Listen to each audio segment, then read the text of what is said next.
What have you got out of the focus groups you've been doing this week? What are people saying to you? Yeah, thanks, Laura. And it's something we've been watching emerging for a while. It's not just a recent thing, is this idea of sort of resource competition around government spending. So, yeah, when you sort of talk to people about new policy proposals, new ideas to change things, you've got to deal now with this kind of resource question that people are asking, which is sort of less so, will this result in new taxes on me? More so around what's it going to cost me? It's this sort of sense of zero-sum game. If we're going to bolster spending in one area, there's an assumption that it's got to come from spending in another area. So what's going to be the services cost to me in these kinds of new ideas and new policies? Now, there's a couple of things I'd say around this because it's an interesting bit of nuance. One is, the first thing I'd say is, it's certainly not to suggest that the governments can't or shouldn't suggest, new ideas, new policies, new initiatives. Rather, what it is it's just a different communication dynamic that I think sort of, political communicators have got to get used to. We've sort of got some political communication you often see where the dollar amount is the story. So, people will sort of express their, support for mental health by, we've allocated $1 billion, and the number is the bit that matters. That dynamic has changed. And I think this is the interesting bit that sort of political communicators are going to have to adapt to, is you've now got to tell that value story. Why this new thing? Why are you prioritising it? Sort of tell the story, explain the story of the priority on it and the value story that you're trying to tell here. And so no longer in that phase where sort of the number is the story.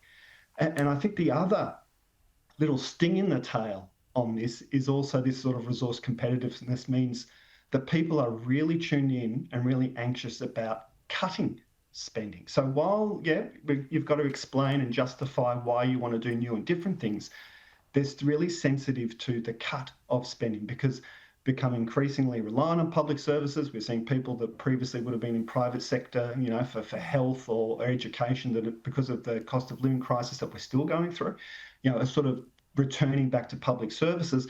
So there is this sensitivity around cutting of public services or cutting of, government support to particular sectors.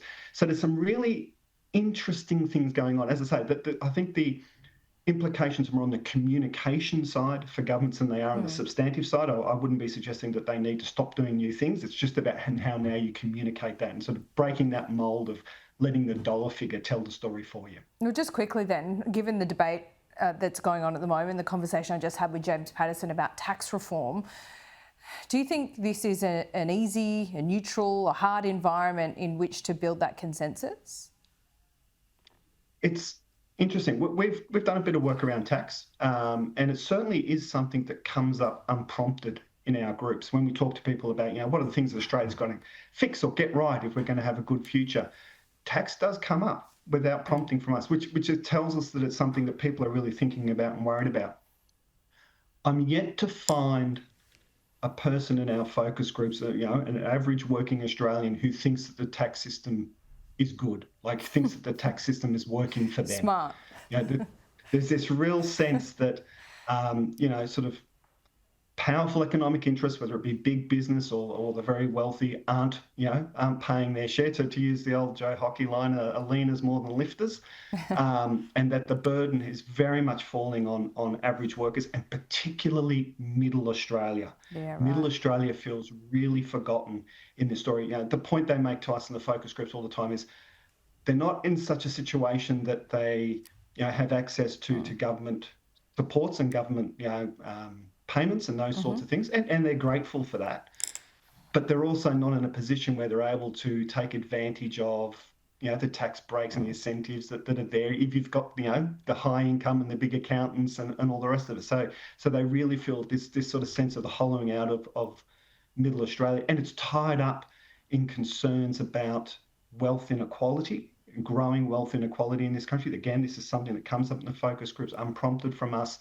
that that they fear that we're becoming more like America. So there's all these themes floating around, which I think give government the opportunity to really grasp the nettle here and do some stuff in this place. I think it'd be harder not to undertake tax reform at this point, given we're now having a conversation. So tough job for Jim Chalmers and Anthony Albanese ahead, and it's going to take some time to build consensus. Simon, always good to talk to you. Thank you.